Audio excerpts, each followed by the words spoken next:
use. Oh, started recording. Okay, so N3FJP software, you do have to pay for the additional Winterfield Day contest log. That doesn't come with the regular amateur logging software. All right, how do I go to the next slide? There we go. So here's kind of what it looks like if you guys have never seen it. I'm sure most of you are more familiar with this than I am. I didn't catch on until a couple hours in that these colors were changing as I was making contacts around. So I was like, hey, look at that. It's kind of a neat feature that as you hit different states and zones, it'll highlight colors on there so you can kind of see who you're contacting. But it was pulling automatically from the radio. So as soon as I made a contact, unless it was a phone contact, but any digital or CW contact, their call sign would automatically pop up. And all I would have to do is type the category and the section number from the QSO and hit enter. At the bottom, it would tell you what band, what mode, and of course, my section and category and information and call sign was automatically on there.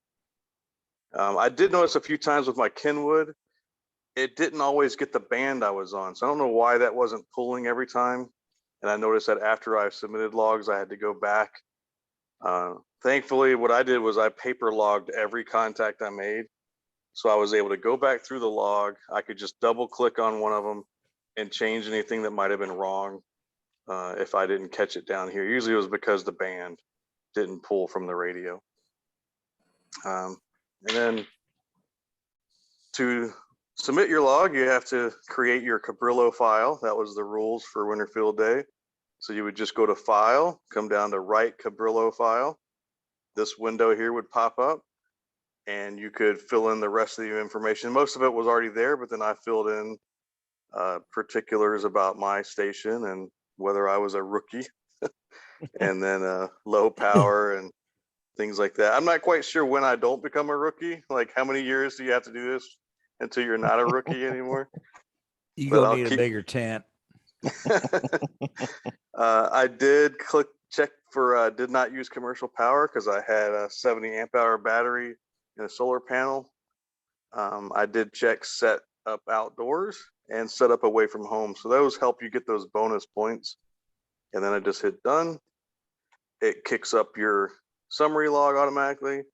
I went ahead and hit the copy to clipboard, but you don't have to. You could just save it as a log file, but I went ahead and copied it.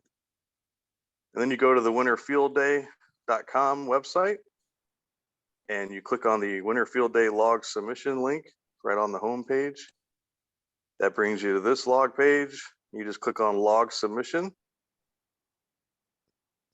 And then again, you fill out more information, your email address, what section you belong to, how many number of transmitters, what was the highest power you used, were you remote indoor, outdoor, home, indoor, those kind of questions. Did you use commercial power? Did you do a satellite contact? Who did you contact? And then you could either choose the file or what I did was just pasted it into the body of this blank section down here and then click submit. And you immediately get the submission confirmation. And if you check your email, you have an email waiting for you saying that you submitted your log. Yeah. If you want to verify it, come back to the next screen. Instead of hitting submission, go to log received and look for your call sign. And you'll see that your log went in. So I had just did this a couple hours after it ended. And it says there were already 600 logs submitted. So people are obviously getting on that. But I guess you have until, I don't remember exactly what it said. What do we have till March 1st or something to submit this? I'd have to look at the Winterfield Day rules. Yeah. But that's it. So nothing too fancy, but that's excellent. I was wondering if it gave you opportunity to put in Panama City ARC. Oh, you know what? I think I blew right past that, didn't I? There was a section that you did that. Where did I do it? But yes, there was. I think it was on the. I think it's actually in the Calibro file. On the Cabrillo file, I blew right past it. Right here where it says club name. Okay. Panama City ARC, just like y'all said in the email. So of course, we do have to have it spelled exactly like that, correct? So that we all match. That's perfect. Yeah. Sorry, that goes right here in the club. I blew right past that. Awesome. Well, Yeah, I you was had, able to do 80 meters, 40 meters, 20 meters, and 15 meters with that multi-band inverted V that we put up. And it worked pretty good. I figured out how to use CW on FLDIGI. So that's how I was able to do CW mode. Hope that isn't cheating, but I only did 3 contacts because I kind of felt like I was cheating, so I stopped. Same here. But yeah, so my multipliers was 9 with the different modes, the different bands. I was able to get 9 for the multiplier. And I spent way too much time trying to make a phone contact. I guess I'm just not fast enough or what it is, but it is so hard to get into some of these nets. A trick someone told me, and I was going to ask the group here, there's another ham operator on base. I'm trying to get to join our group, but he said you can tune your radio off by like a hertz or 2, and it'll make your audio kind of stand out amongst other people's audio. And he says sometimes that helps people hear your call sign over someone else's if you're off by a hertz or 2. Have you guys ever heard of that kind of trick? I've heard of that. It would have to be more than a hertz, Okay. but I've never tried it myself. So Yeah, that's not a bad idea. I would go up maybe 50 hertz, 100 hertz. Yeah. He just says it makes the kind of tone, especially if you're right even with the person you're battling with, if he's not way over strong than you, it just makes your call sign stand out enough that maybe he hears the first 3 letters of yours and then he comes after you for a contact instead of the other one. He said that's kind of the trick. I thought that was neat. Another trick is to listen to who wins the pilot before. And some guys will take the last call sign they hear. Some guys will take the first.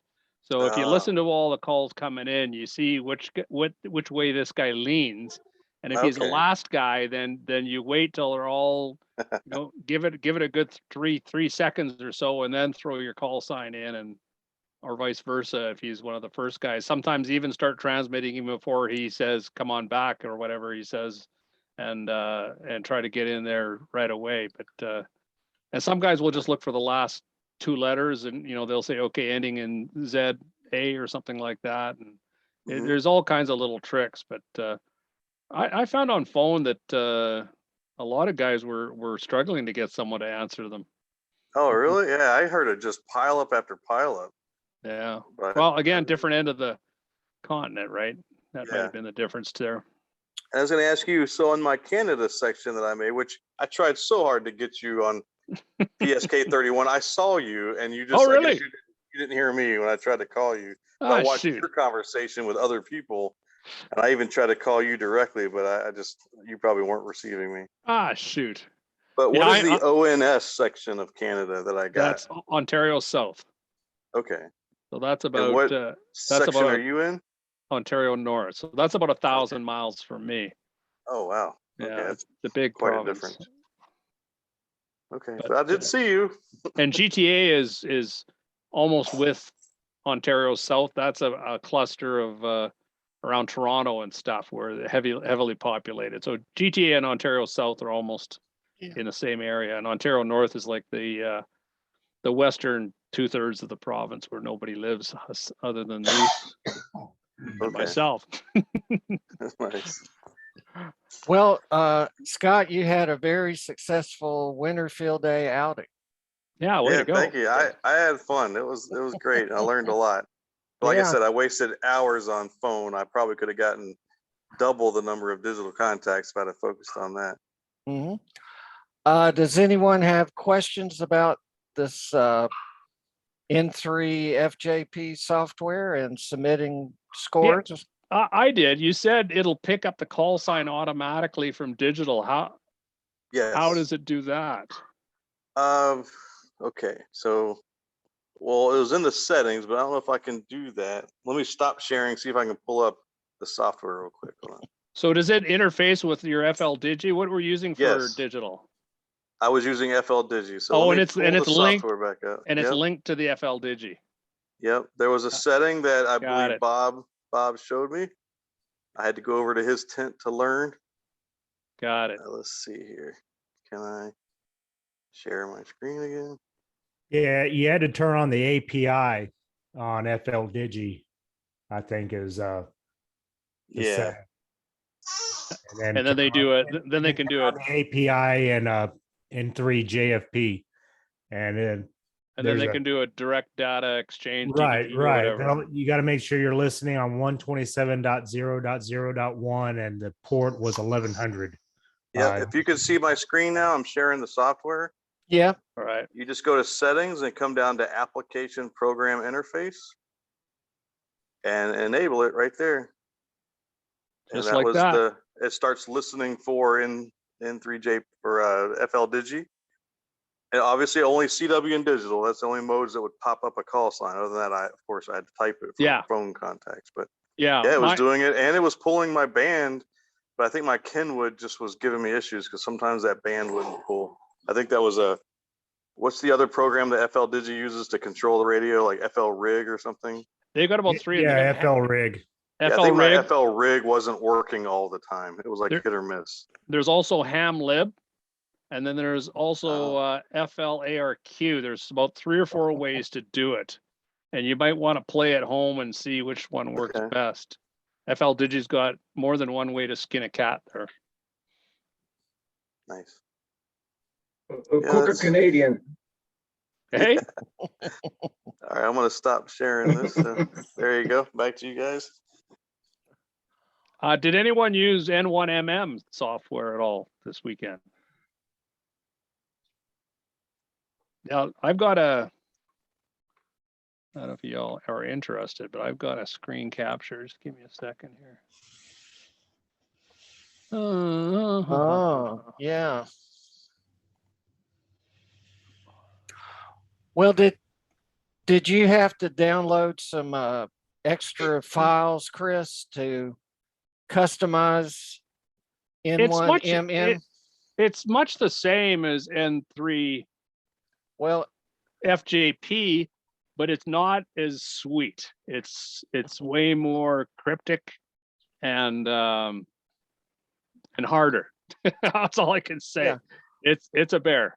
well, I saw where there was a customization for Winterfield Day, but I didn't get through it all to use that, and I didn't. Oh yeah. In No, one. If N3 FJP has the ability to tap into FLDIGI like Scott says, then I don't see that there's an advantage to struggling with N1MM. I didn't know that it would have the capability, but if I had, I probably would have gone that route because I do like the interface that Scott just showed me is so much cleaner than doing it. Are you guys looking at my screen at all now? We are. Okay, so this is the way that N1MM does it. So what it does is it doesn't really interface with FLDIGI. It runs its own FLDIGI. So, and some people say that's an advantage and that you've got your FLDIGI set up for your day-to-day PSK 31 and your macros and your screen layout, and that stays as is. And then you take the FLDIGI.exe and move it over to the N1MM folder. And then when you fire up the digital mode of N1MM, it uses the FLDIGI engine. Can you guys read that at all where my mouse is? Yeah. Upper left. So it's Yeah. using the engine of FLDIGI, but it's not really running the FLDIGI program. If that makes sense. So how does it work then? well, it works quite well, and it gives you the same functionality that Scott already had. So is this an advantage? I don't know. It's just the way they do it. Right now, you can only see one trace here. That's me transmitting. And same thing. I come down and I see a call sign. I just single click on that WD5DW, and he automatically pops into this window here. Okay, and this much the same as N3 FJP probably does. It grabs it. You just click on the call sign, bang, and it goes. And he tells me he's at home 1H, so I click on 1H, and that automatically pops in there. And then I click on NTX, North Texas, and that automatically pops in there. And I finish the QSO, hit enter, and he's logged. So much the same functionality as N3FJP, but to get to this stage, I gotta say, it's like pulling teeth. It's not pretty. I was gonna But- ask Bob, will N3FJP do the same thing? I never tried clicking on the one hotel and the location, but will it do it Well, too? in you can actually do it in FLDIGI. You can either type it in the boxes on FLDIGI, or you can do a right click and say, this is the section. Gotcha. Yeah. I it bet if pops I'd in have done that, Yeah. it would have pulled over to the logging software. Yeah, it if would I'd have done that. it would have sent it over to N3FJP. Yeah. And when you're by yourself and doing your own logging, and if you get a run going, and let's face it, Winterfield Day is about getting the runs, right? So, little joke there. Oh yes. Yes. Yeah, but if you get a run going and things start happening fast, the ability of not having to type in the 1H and the NTX and the call sign really is Yeah. helpful, because you're bouncing from guy after guy after guy. I did not manage to run it all on Saturday. Spent more of my time, much like Scott was saying, trying to get that one phone contact, want to get that one Mhm. CW, and I did it the same way as you, and Greg, I Well- gotta buckle down and learn my CW. This is getting ridiculous. Yeah. Well, But well, but I I- was going to ahead. ask Scott if he would show us how he cheated on CW. And take that the Okay. right way. You succeeded. Yeah. Yeah, I was doing Morse code. He I was was in just- competition with the rules. Now, Now, It's actually it's just fine. I'm teasing when I say cheated. now yes. Scott, like, I'm gonna relate how my CW technique works and see if you were doing the same thing. Now, here's the thing. This FLDIGI engine is there, and I can decode CW, but the N1MM logger people decided transmitting CW with their software is not kosher. So I have to shut down all this screen and bring up my FLDIGI separately, Huh. and then write down my CW contacts and then transfer them over. So in that regard, the N3FJP is a better tool if you're doing it with CW. But what I would do is I would find a CW guy that had a good cadence, or perhaps he was using a computer himself, I don't know.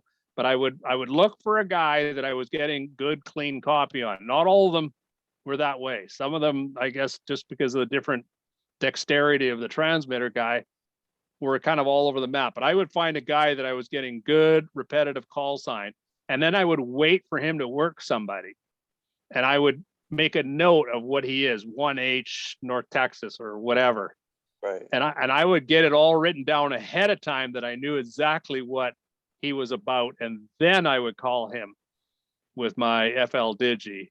And all I was concerned about at that point is that he got my data. His data I've already gotten from his previous contacts. Is that somehow the same way you did it, Scott? Yeah, I would wait to see someone doing CW. So I would scan around on the CW band so I saw it. And then I would wait for them to finish, just like you said, wait for him to finish his conversation. But I was looking for someone who was calling CQ. Yeah. Winterfield Oh, Day. absolutely. That's- Yeah. You don't want to start a run when you're doing without knowing CW. I mean, that would just So let be me see if I can share dangerous. this screen again. All right, am I sharing full screen? Why does it look weird on my screen? That Looks good looks to good. us. Okay, it's tiny You're on s- my screen for some reason. You're sharing just the window, the FLDIGI window itself. Yeah, Full so I launched FLDIGI. I tuned to CW. Ironically, the radio, the Kenwood, always has to be an upper sideband, no matter what I'm doing, PSK, CW. When I try to go to CW mode, it would not work. So I had Same- to leave it in the upper sideband. Same here. In fact, the Yaesu had to be in DIG. Yeah, the software wants to look for that radio being in a digital mode. Yeah. Yeah. I had to do CW in digital, which is upper sideband with my Yaesu. Same thing, Scott. Yeah, so two things I had to overcome. First, I was trying to just use my macro. I would hit the button and I would watch my radio freaking out. It was just, I don't know what my radio was doing. it was trying, I guess, but it wasn't actually doing Morse code. It was just a long tone. I think I asked someone to listen, and they said, that's not Morse code. That's just a long tone. I can't remember who I asked for help on that. And so if I tried to do it automatically like this, it wouldn't work. Second thing I had to realize was on the modem, not the modem, what's that called? The tone audio generator. Sound Signal card? link. Sound USB. card. Yeah, sound Yeah. card. Got to have transmit delay completely 0. So I learned that one the hard way. And so what I would do is I just turn on transmit and I would just start typing. So if I saw someone's call sign, I would just slowly type KD4IMA space DEK. I would just take my time like this, KF7MYF, and then I would just turn receive back on. Whatever my statement was, I was saying to the person, whether I was replying or giving them my information. And this is how I did it. But if I Wow. tried to use a macro, it was going so fast it wouldn't work. I used the macros and it was the opposite. It was slow as molasses. Now, does anyone know where the CW speed is on this screen? I never did figure it out. Yes, I saw that. I guess I could have played with it more, but let's see, config. I can see the receive speed down the lower left, but I never did figure out my transmit speed. And I think I was transmitting 5 words a minute because when they came back to me, it was like V, Yeah, so under A. config, modem, CW, timing. And I believe this is where you can slow it down and all that. But okay. I quit messing with it and I just manually typed it. Here it is under general. So you can change the words per minute. Your screen is locked on us right now. Oh, I know. We're looking at the FLDIGI window. We're not looking at your whole screen. Oh, you're not looking at what I'm sharing. No. Okay. Hold on. You have to stop share and reshare, I think. Yeah. It's the pop-up window. Yeah. So, Greg, there's a couple of us at least now that are going to be hitting the CW books after this thing. Well, I keep hearing people say they'd like to Oh man. make progress on CW, and I have deemed that 2022 is the year of Morse code. So There it is, a transmit right there. All right. Yeah, The so lower you got bar, general, you got timing of the, there's all kinds of settings here. It's under config, modem, It was under general CW. there. It was where you were. Yep, right General. there. It's in the lower half. Yeah. Yeah. Oh, and then you can do So- Farnsworth as well. Oh yeah. That's the space between the Oh. characters. So if I Well- had slowed this down to 8 or 10 words, maybe my radio would have handled it a little better, but I found just slowly typing worked for me. I was probably frustrating the other person that was talking to me. I noticed because they kept the conversation really short. Yeah, and me moved too. on. Me too. But when they were talking to somebody else, I noticed they were having a little bit more to say. They were, chatting about the weather. and then when they were talking to me, it was like, here's my number, here's my score, 73. Goodbye. Get Like, outta get here. off my, get out of here. So that was a good strategy then. Yeah, it worked. Well, that's interesting. You were doing the same thing I was. You make any luck at all? You make any luck at Unready or any of the other ones? What's that? I forget the guy that was talking there. Were you the one that was camped next to me? Yeah, Scott. Yeah, I was Oh, the yeah, one next Scott, to I'm you. sorry. Yeah, at one time I brought over my 7300. We tried to monitor what was going out. And I think it was on CW, I mean, not CW, the other digital mode, PK, or this Iridi. And it was transmitting like off frequency or something. It was my radio was able to read it, but you weren't That's able to right. read it. Yeah, brought I my- remember that. Yeah, I brought over my 705 and I just put my finger on the antenna because I was right up against the radio. And it was going out and I could read it, but nobody was responding. So that's when you gave up on it, right? You gave up on Riddy then, or did you finally get it working? No, I never got anyone to reply to me on RTTY. I tried, and I would go to where people were doing PSK 31 because I was hoping they were using FLDIGI or some sort of software that shows you the spectrum. And when you kick up RTTY, you would know that's RTTY. I mean, I would hope someone would see me. So I Well, would just park and I would Hey, call let me CQ. interject here. RTTY is lower sideband. There were some people on upper sideband, but Oh, not very many. RTTY doesn't matter what frequency you're on. It's always lower sideband. Oh, But it's not really? always, not in this contest, because I flicked over to upper sideband and I said, oh, there's a bunch of stations up here. So I went up there and got 'em. Did you do That's RTTY then, Jim? Oh, yeah, I did a lot of RTTY, yeah. More than PSK? Oh, hundreds and hundreds, yeah. now Wow. what frequencies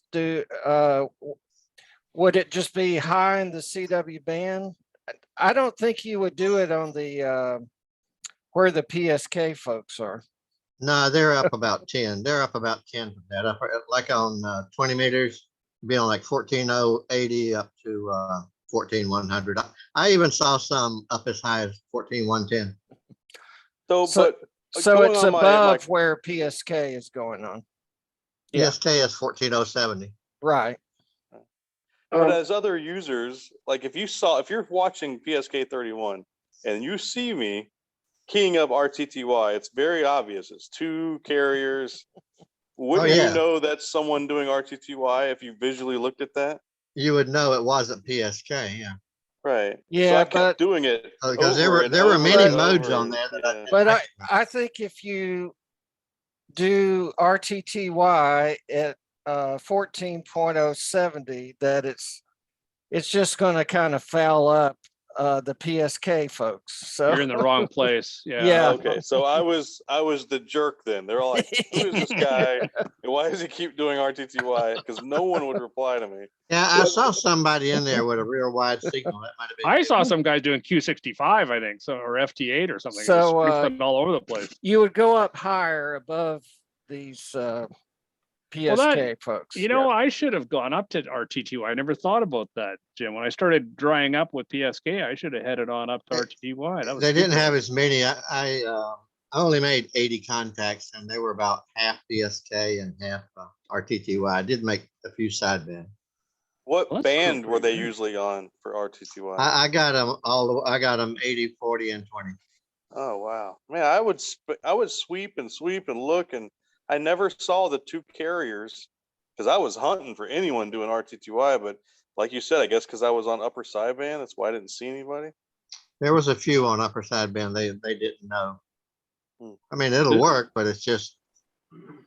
Well, there's a reason for it, but I'm not going to go into it because I don't know that I can recall the whole thing right now. Now, But there's a PSK reason. It has to do with the downshift, the 2125 and the 2290 frequencies that RTTY uses. It has to do with that.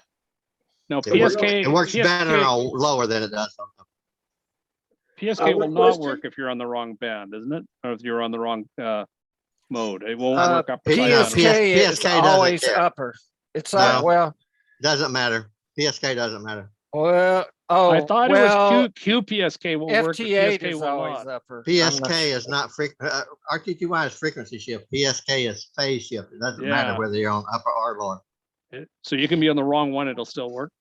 Yes. Okay. Jim, No such thing as the wrong one. hey, Jim, What? when I was monitoring, Scott, he wasn't having any luck, but he was trying to transmit on 70. And I was picking him up on my 705, but I was having to tune in on 69. Is that the normal shift you're talking about?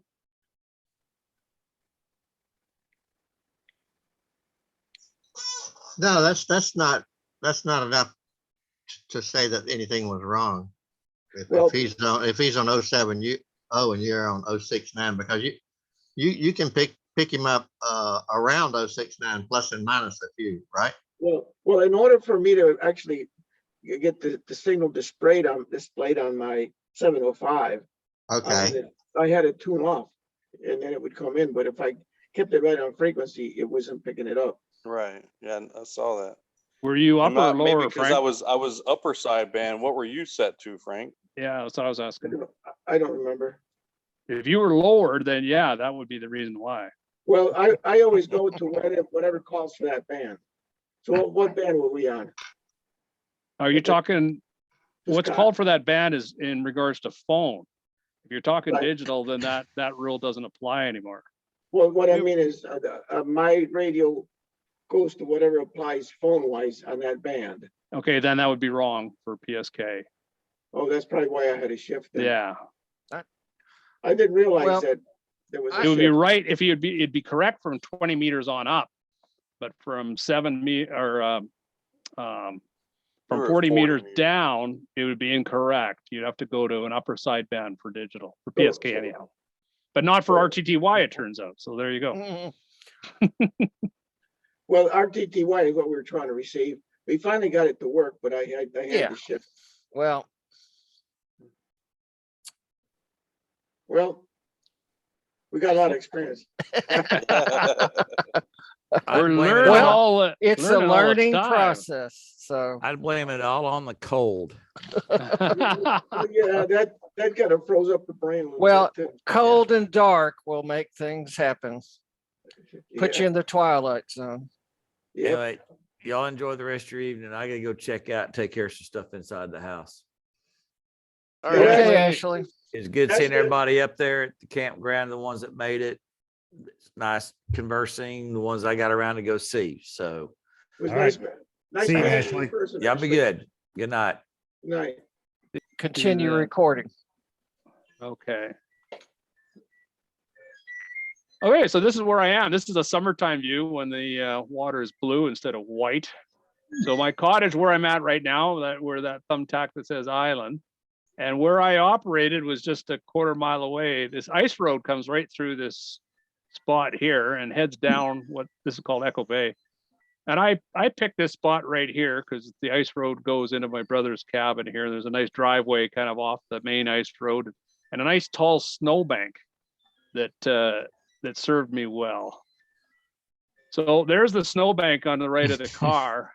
And this is the second day when I was doing higher bands, just trying to get gross contacts. I wasn't trying to get my 80, 40, 20, 15.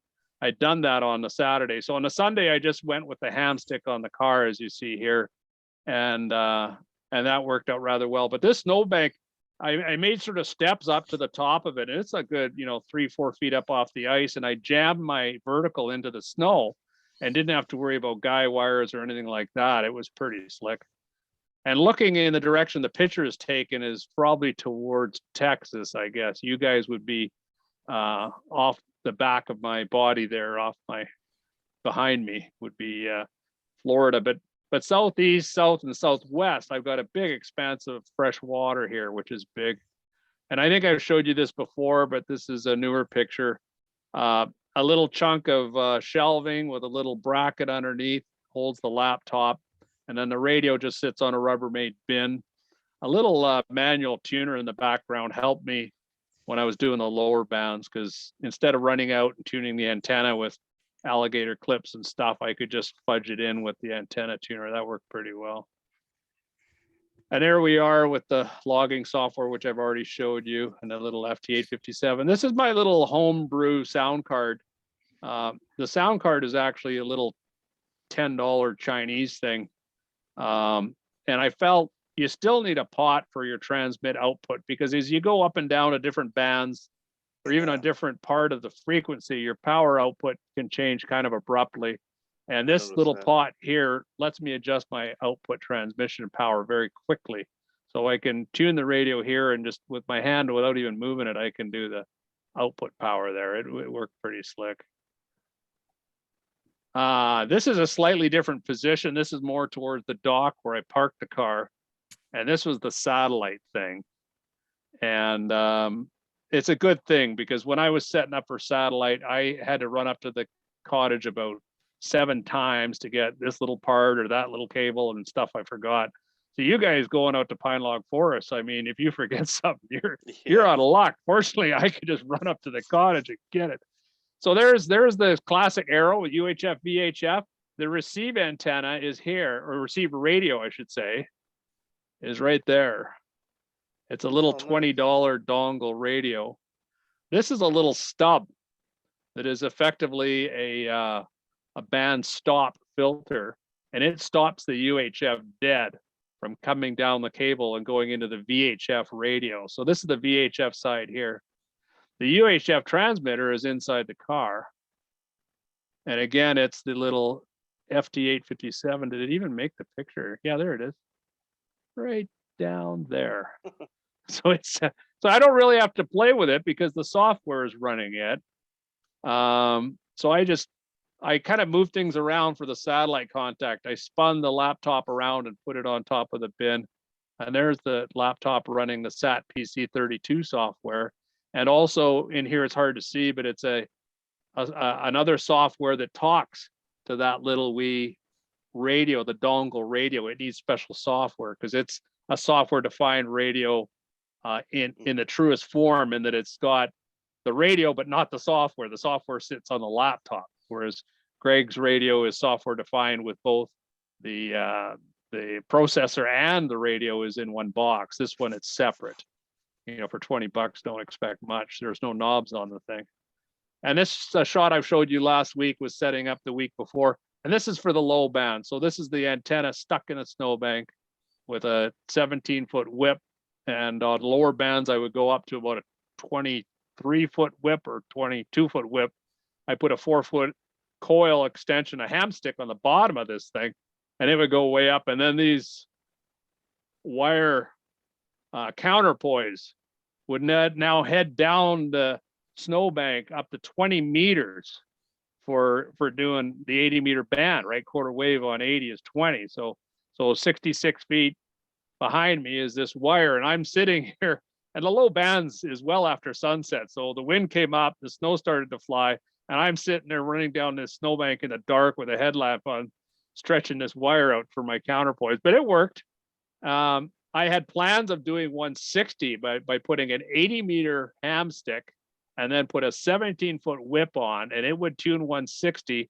But as Jim and I discussed, the action for Winterfield Day on 160 is like a Zippo, Morse code like I've never heard before.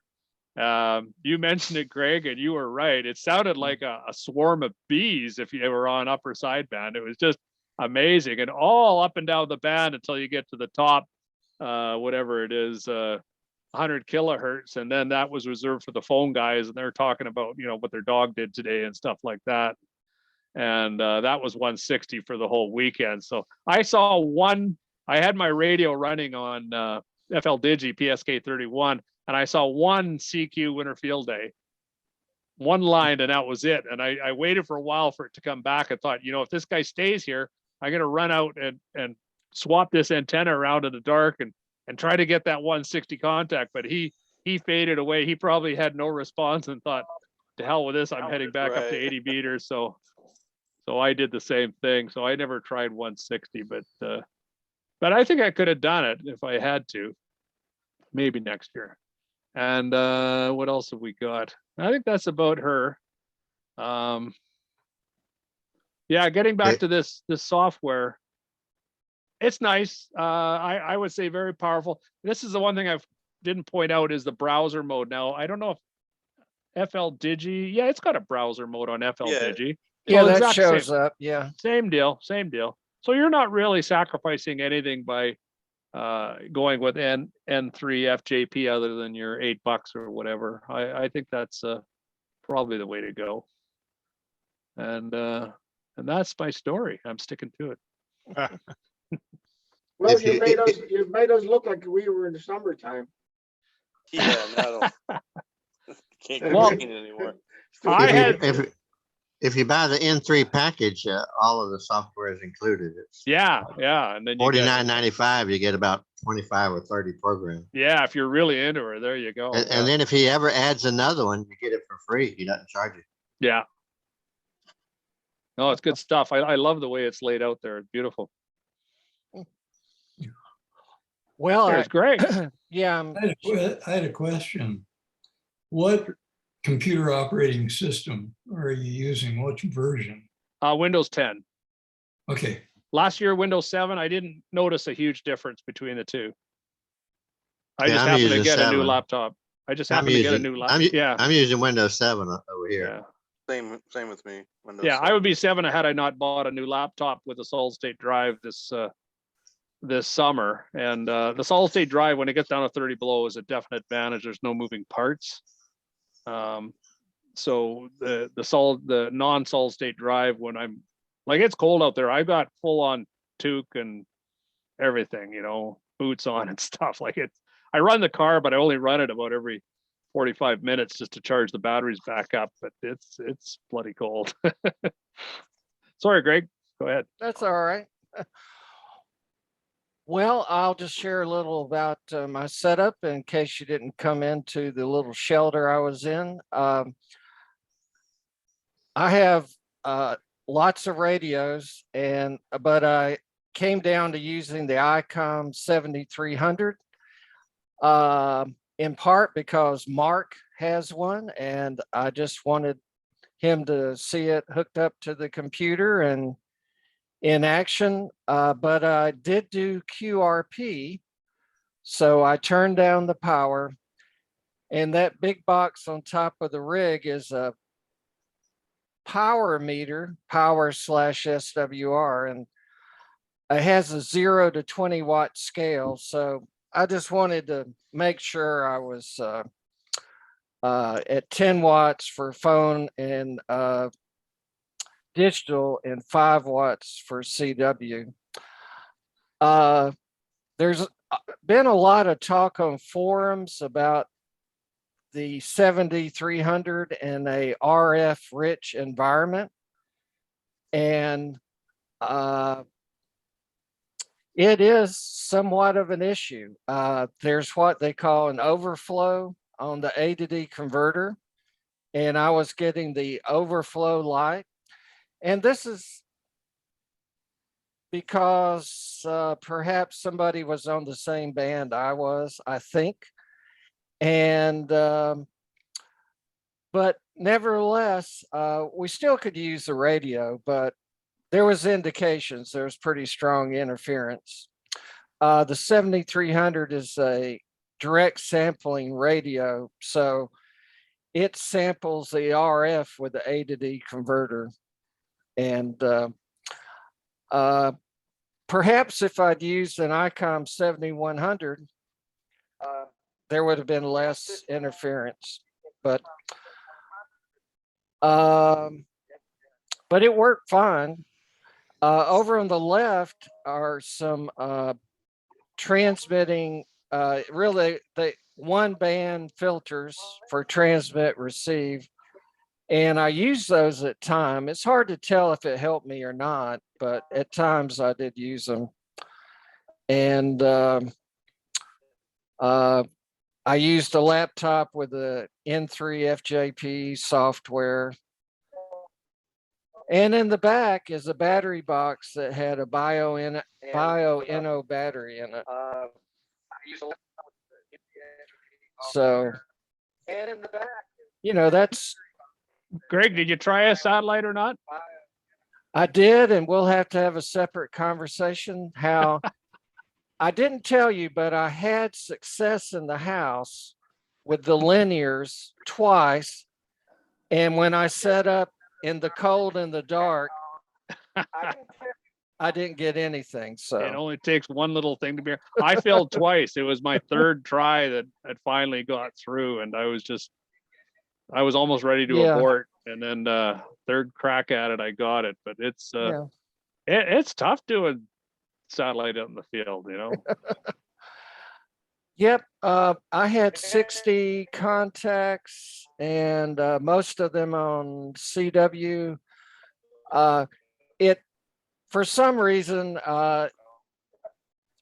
really on Saturday, the going is slow, and then Sunday morning I make more progress, but didn't have a huge amount of contacts, but I had a good time with it. 60 QRP is good. That's very good. That's the same as 120. Yeah, so you whooped me. 100 watt contacts. So you beat me. So this was the solar power. We didn't have very good sun. It was a very sunny day, but there are a lot of trees. Is there a question? All right. This is the tent. This is the new digs here. Worked out just fine.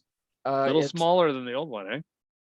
Well, it's plenty good size, but yeah, it is smaller. And there's another view of it here. So it has panels. It's a screen tent, but it has panels, which I use since it was cold. Couldn't drive on the ice though. It probably won't handle ice or a torrential downpour. This is the ICOM remote tuner AH4, which is so reliable, but in the cold and the dark, I don't know. So about halfway through, it seemed to be a little intermittent, so I'll have to research that. But I switched to a link dipole, which did fine.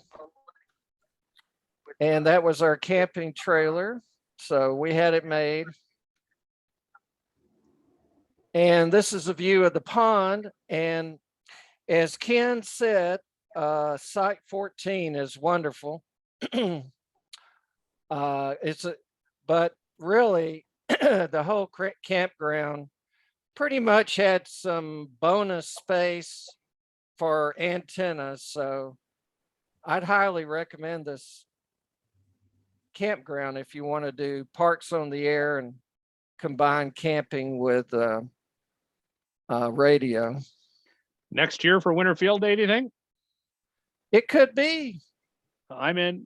I'm open. Well, it'll be very well. The beauty of this was it was very close to Panama City. We had lots of visitors, and we'll talk about that but I'll stop sharing this and we can go to other folks. Hey, Greg, Yes. the campground manager, a young man, he drove by and he was all excited about what we were doing and he wanted to know what it was. I explained it to him. And I gave him a card and I told him, call me because he might come down to the clubhouse. Okay. And he's the manager of the place there. So he might even become a ham himself. That'd He's a be young awesome. guy. Yeah. In the past few days, if we open Wednesday, there might be 3 or 4 guys that I've invited to come down. Guys that don't have their licenses yet that are interested. That's great. Well, that's what happens when you get out in the public. That's Yeah. interesting you said about the IC 7300 and a rich RF environment. And I was looking at that. It was a couple meetings ago. Some of you guys mentioned having the FT991A Yaesu. And I didn't really know that radio existed. And it really caught my interest. Now, Ken, do you have one? Or who's I have a 991, the older one, about 2000. very I've similar? had one. Yeah. Anyhow, I was in a group and they were discussing the 2 radios, and some of the people had each or had both at the time, and they mentioned that the